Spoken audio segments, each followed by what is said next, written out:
Hi, and welcome to the Dawn Show. Dawn Stensland-Menti here. We are live and we are local, and today we're talking about the power, the real power of community. And you're going to love this one. I want to introduce a friend of mine, Peggy Myers, who is Abington Township Commissioner and board member of Abington PAL Police Athletic League. It's so good to have you here. Thank you. I'm delighted to be here. And we really want to talk about what the Police Athletic League does across the nation, helping millions of children nationwide. But in Abington and in Philadelphia, of course, the PAL is near and dear to our hearts. And there's a great event coming up that we're going to tell you about.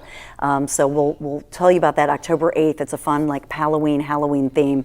But first of all, let's start with how Abington PAL, how did PAL actually come to Abington, Peggy?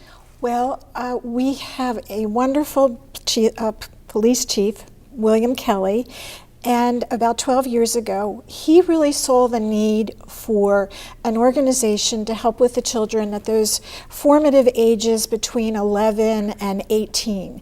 And taking a lesson from Philadelphia, he thought that a suburban PAL, Police Athletic League. And there's Chief Kelly there with some of the PAL kids in their blue t-shirts. He thought this would be the best thing that we could do for Abington Township for our children.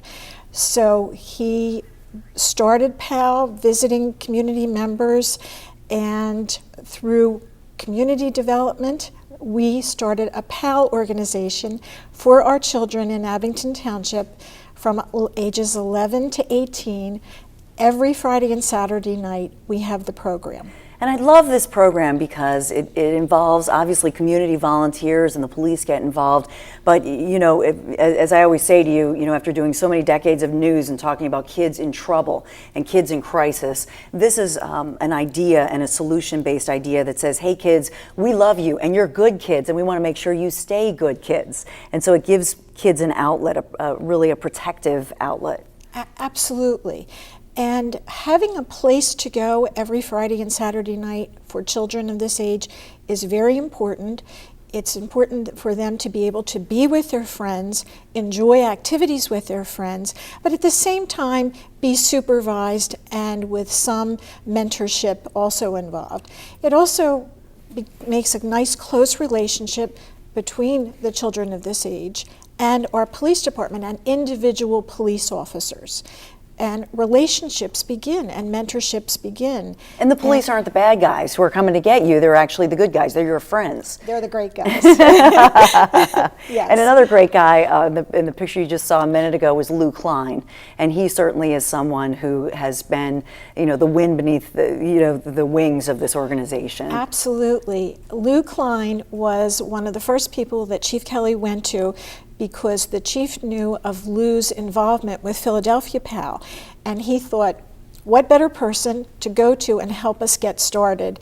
And Lou, as a result of that, Lou is the president of our board for PAL, and is very active and very hands-on.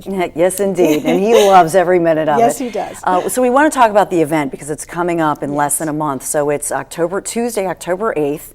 It's Halloween, yes, and everybody should come. How many restaurants are involved? And here's the information that I hope you jot down or check out on the website. So Tuesday, October 8th, 5:30 to 8, Philmont Country Club, abingtonpal.org is where you go. How many restaurants involved? We normally get around between 30 and 35 restaurants, beverage purveyors, caterers, anyone in the food industry. And the food festival is a tasting. And it's a roaming event, and people go from table to table and taste the best that particular restaurant. I call it a grazing event. It's a night that you throw away the diet, the best That's food, right. The best wine, a lot of fun, raffles, silent auctions, and of course this is Halloween, so we're all going to dress up and and have a lot of fun. I want to talk about something though near and dear to your heart real quick to weave this in, Peggy, because Sure. while you're the commissioner, you're a woman of many hats and obviously involved in PAL and putting this organization together. But you've had a personal journey over the past couple years because the love of your life had a stroke. Yes. And you went on a mission and said, I want to tell everybody about the warning signs. So can we quickly just touch on that? You just coming out and saying everybody needs to know you think it can't happen to you. Well, a year and a half ago, my husband had a stroke on a Friday night, and it's one of those things, one of those nights you will never forget. Yeah. And we didn't know the signs immediately. Had we known them, he would have been taken to the hospital immediately. We did, when things got a little bad, we did go to the hospital and found out that it was a stroke, a moderate stroke, and he has since been in rehab a year and a half and working to get his right side back. And so quickly, you want to tell people, have somebody smile, try to put your head, your hands Yes. above, right? Right. The fast. Yes, fast, and speech. Speech is very important. Okay. And I'm on a mission to get everyone to understand and to learn the signs of stroke, because it happens so quickly, and it can happen to anyone at any age. And if you get to the hospital very quickly, the signs can be remediated, and you won't have those lasting effects of stroke. Yeah, and it's beautiful that you're just speaking out about this and just making people aware. But your husband, thank God, is on his road to recovery. Yes, he's doing very well, and his spirit is wonderful. Thank goodness. And he's very excited that I'm making this also a campaign for stroke awareness for everyone, because we don't want anyone to go through what we went through in those early months. Well, Peggy, thank you so much, my friend, for being here. Thank you. And of course, we're going to be together at the big PAL event on October the 8th. But we want to actually bring on an officer and mentor, police officer, who. So we'll be right back. We're going to bring on an officer who you're going to love, and love his animal stories when we come right back.